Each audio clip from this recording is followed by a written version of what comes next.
Salut à tous et à toutes, bienvenue dans ce live, bienvenue dans ce mercredi systémie, notre rendez-vous hebdomadaire pour parler de systémie. Aujourd'hui, on va parler de la phrase « on juge ce que l'on répète ». Donc, on va aller plus loin à partir de cette perspective. Vous me voyez ici avec mes lunettes de soleil parce qu'il fait beau et vous savez qu'en février quand il fait beau on en profite, donc voilà, j'aurai mes lunettes. J'espère que vous pourrez quand même connecter avec ce message parce qu'il est important. Donc en systémie et plus précisément en systémie familiale, on dit que on répète ce que l'on juge. Qu'est-ce que ça veut dire tout d'abord? Et pourquoi est-ce que les réactions à cette phrase sont si viscérales? Alors, c'est peut-être pas le cas pour tout le monde, mais beaucoup de personnes ont une réaction intense à cette phrase. Certains parce qu'ils la reconnaissent, ils sentent que c'est vrai, que ça résonne en eux, et d'autres parce qu'elle fait peur. Je le disais dans mon post d'hier, ça a presque des airs de malédiction, cette phrase. Tu répéteras ce que tu jugeras. Et ce n'est pas du tout le cas. Donc, on va exactement comprendre qu'est-ce qui fait peur dans cette phrase et qu'est-ce qu'elle dit vraiment, au-delà de cette sensation d'être une phrase qui définit notre futur. Mais avant de me lancer, j'aimerais vous rappeler que je suis Janaïna Gallego, je suis la co-créatrice de l'hypnose systémique. Avec Laura Matteo, nous avons créé l'hypnose systémique et nous faisons des démonstrations. Donc, on fait des démonstrations de tracé systémique et d'hypnose systémique. Vous pouvez venir voir, c'est gratuit. Et si vous avez envie, vous pouvez vous porter volontaire pour vivre une expérience de tracé ou d'hypnose systémique. Donc n'hésitez pas à venir voir ça. Pour vous inscrire, il suffit d'aller sur le site de Laura et de s'inscrire dans la partie hypnose systémique ou simplement de m'envoyer votre mail en DM. Je vous ferai parvenir toutes les informations pour les prochaines démos. J'en profite pour vous dire que la prochaine démo se fait le 8 février à 10h du matin. Très bien. Donc revenons à la phrase. On répète ce que l'on juge. Quand on parle de ça, on va parler très souvent de systémie familiale. Et pour bien comprendre ce concept, on a besoin de revenir sur quelque chose, sur une notion de base en systémie qui est l'équilibre nécessaire entre l'appartenance et l'individualité. Donc, mes élèves, les participants de The Calling School connaissent très bien cette petite explication, mais je vais la répéter ici. Pour qu'un système existe, qu'est-ce qu'un système? Tout d'abord, un système, c'est la connexion qu'il existe entre différents éléments. Donc, on va penser système solaire. Le système solaire, c'est la connexion qu'il existe entre tous les astres qui tournent autour du Soleil. Voilà. On va parler de système d'écosystème, c'est-à-dire qu'on va avoir différents éléments dans cet écosystème. On a la terre, on a la faune, on a la flore. Tous ces éléments ne sont pas identiques, ils sont différents, mais il y a un lien qui se crée entre eux. Et cette connexion, on appelle ça un système. Donc, ça veut dire qu'un système ne peut pas être un système si tous les éléments qui le constituent sont fusionnés. C'est-à-dire que si dans mon système familial, il n'y avait pas Jana, mère de Jana, père de Jana, frère et sœur de Jana, il y aurait juste une fusion de tout ça. Et il y aurait l'unité familiale de Jana. Donc, sur Terre, on va vivre des individualités. Ok. Dans mon système familial, j'ai moi, un individu, j'ai mon père, un individu, ma mère, un individu, et nous sommes connectés. C'est ce qui fait que nous sommes un système familial. Donc, on a besoin de cette individualité pour qu'un système puisse exister. Mais aussi, on a besoin de la connexion. C'est-à-dire que si je ne suis pas connectée à mon père, à ma mère, on n'a pas un système. On a des particules isolées. Donc, cet équilibre entre appartenance et individualité, il est essentiel pour qu'on parle de systémie.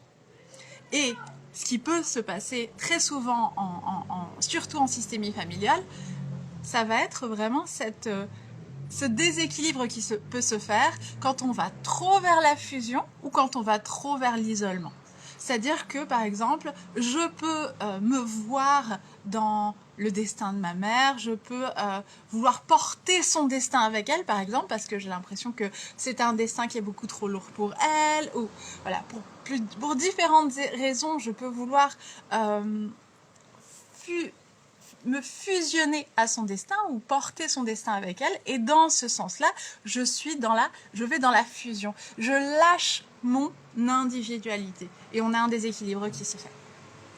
D'un autre côté, je peux, et ça on le voit souvent aussi en constellation et en exercice systémique, en hypnose systémique, je peux vouloir m'émanciper complètement. Je me souviens de quelqu'un qui était venu et pendant son exercice, elle disait « Je ne veux être fille de personne ».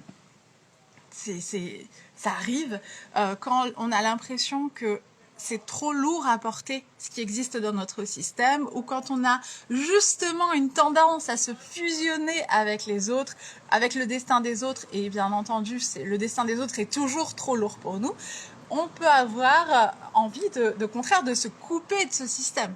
Je ne fais plus partie de ce système. Et quand on ne fait plus partie de nos systèmes, alors on fait toujours partie, mais quand on essaye de se déconnecter de ces systèmes, on n'a plus de force.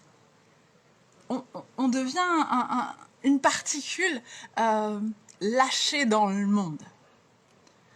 On ne peut pas avoir cette connexion, cette solidité. Notre système familial, par exemple, donc je répète, on est en train de parler de systémie familiale, mais on pourrait parler d'autres types de systémie aussi en parlant de ce thème précis. C'est-à-dire que moi, pour être face à mon destin, pour sentir la force nécessaire pour faire face à mon destin, j'ai besoin d'être connectée à ce système derrière moi, qui me transmet la force et l'amour nécessaires pour que voilà, je sois quelqu'un ancré dans quelque chose et que pour que mes actions aient un impact dans le monde. Donc voilà pour ce besoin d'équilibre entre appartenance et individualité. Si on perd cet équilibre, si on va trop dans un sens ou trop dans l'autre, ça se voit, ça se sent. Le système attire notre attention vers quelque chose, oh, non, là il y a un déséquilibre. Et ce qui va très souvent nous amener à un déséquilibre vers l'isolement, la déconnexion au système familial, c'est le jugement. C'est-à-dire que si, par exemple, je me dis « Oh mon Dieu, mes parents sont vraiment trop méchants. » C'est vraiment pas le cas. Mais voilà, je vous donne un exemple. Mes parents sont trop méchants. Ou au contraire, mes parents sont niais, sont trop gentils. Quand on a des jugements par rapport à des personnes de notre système familial, on va avoir tendance à se déconnecter d'eux. Le jugement est ce qui nous amène très souvent à l'opposé de la connexion, à l'isolement face à notre système familial. Donc, quand on juge, il y a cette déconnexion qui va se faire. Et quand elle se fait, il y a un déséquilibre qui se produit. Et ce déséquilibre, il va avoir un impact sur le système. Quelque part, le système, il va te dire non, non, non, non, non, tu appartiens. Non, non, non, non, non, tu appartiens. Et inconsciemment, pour réaffirmer cette appartenance qui consciemment ne peut pas être réalisée, on va répéter ce qu'on voit dans le système. On va répéter ce que l'on juge pour équilibrer la déconnexion due au jugement. c'est comme si la part de nous la plus sage disait « si j'appartiens ». Ah, mes parents sont bien trop niais, je veux pas être leur fille, je veux pas être comme eux. Quelque part, il y a une part de nous qui dit « si on est comme eux ». Si on appartient, et d'une manière ou d'une autre, ça s'exprime. J'ai une élève qui nous parlait justement de ça, c'est très intéressant. Elle disait qu'il y avait quelqu'un dans sa famille qui apparaissait à chaque fois qu'elle faisait une constellation. Donc, elle faisait une constellation et cet ancêtre apparaissait et que ça l'embêtait que cet ancêtre apparaisse. Et cet ancêtre, en plus d'apparaître, lui disait « ton destin n'est pas comme le mien ». Et sa réaction était « mais bien sûr que mon destin n'est pas comme le tien. Je veux surtout pas que mon destin soit comme le mien ». Et c'est là où souvent on se trompe, on se perd. Parce que je vais même enlever mes lunettes pour bien que vous sentiez ce message. Imaginons, on va prendre un exemple. J'ai un grand-père ou une grand-mère qui étaient violents physiquement avec leurs enfants, donc qui ont battu nos parents, par exemple. Un grand-père et une grand-mère qui ont battu nos parents. On a besoin de partir on a besoin d'être d'accord sur un fait. Les gens font des choses dures. Les êtres humains commettent des horreurs. Et en aucun cas en systémie, on est là à nier cela ou à se dire ce n'est pas grave. Tout ce qui a été fait, voilà, tous mes ancêtres sont des gentils. Même cette idée de gentil, elle est morale et c'est vraiment pas dans le concept dans une vision systémique. Mais nos ancêtres ont commis tout le bien et tout le mal. Ils ont fait tout le bien et ils ont fait tout le mal, c'est sûr. Tes ancêtres à toi, tes grands-parents, tes arrière-grands-parents et tes ancêtres à toi remontent au début des temps. Ils ont commis tout le bien et tout le mal, c'est sûr. C'est sûr. Et on a besoin d'accepter ça. Donc, connaître un ancêtre précis, spécifique et voir qu'il a fait quelque chose qu'on va juger comme terrible, ce n'est pas un problème en soi. La question c'est, j'appartiens au système de cette personne. Cette personne, elle a commis des actes terribles. Probablement, elle a commis aussi, elle a eu des bonnes actions dans sa vie. Mais ce n'est pas la question, on n'est pas là pour juger si c'était quelqu'un de bien ou quelqu'un de mal. Je suis farine du même sac. Je suis farine du même sac.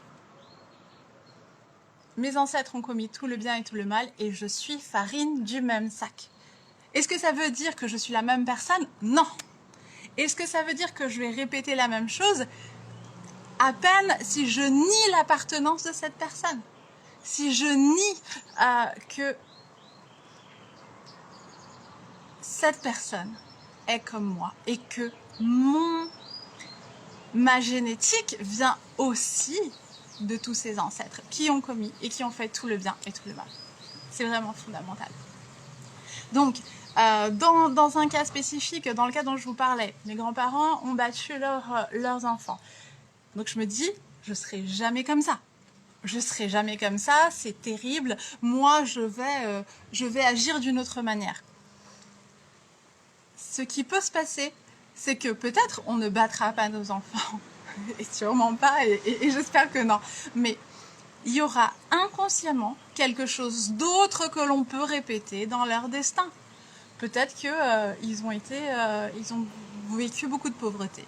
Et moi, inconsciemment, pour réaffirmer inconsciemment mon appartenance à ce système et leur appartenance à mon système, je peux vivre des difficultés financières. Voilà. Je crois que j'ai énormément parlé. J'espère que c'est clair. Si vous avez la moindre question, posez-la moi en commentaire. On peut répondre à tout ça avec Laura la semaine prochaine lors de notre prochain live. Donc je vous rappelle que tous les mercredis, nous faisons un live autour de la systémie. Moi et Laura Matteo. Laura Matteo et moi, nous formons à l'hypnose et la vision systémique. Si vous voulez jeter un coup d'œil et savoir ce que l'on fait, vous pouvez aller voir sur mon site qui est en bio. Vous dire aussi que j'ai un institut de recherche. Donc avec Laura, on a un institut de formation à la systémie et un institut de recherche. L'institut de recherche, pour participer, c'est gratuit. Il n'y a pas d'échange économique. Il suffit d'aller s'inscrire, de remplir un formulaire et d'avoir un appel avec moi pour qu'on soit sûr que c'est le bon moment et que tu es la personne adéquate pour le cycle d'investigation qu'on fait. On fait des cycles d'investigation de 6 semaines. Je crois que j'ai tout dit. Juste rappeler que la prochaine démo d'hypnose systémique se fait le 8. Pardon, c'est une démo de tracé systémique le 8 février. N'hésite pas à venir, c'est vraiment intéressant. Si tu veux t'inscrire, tu peux aller sur le site de Laura ou tu peux m'envoyer ton mail en DM. Je t'enverrai toutes les informations par mail. Très bien, je vous fais des bisous. À plus.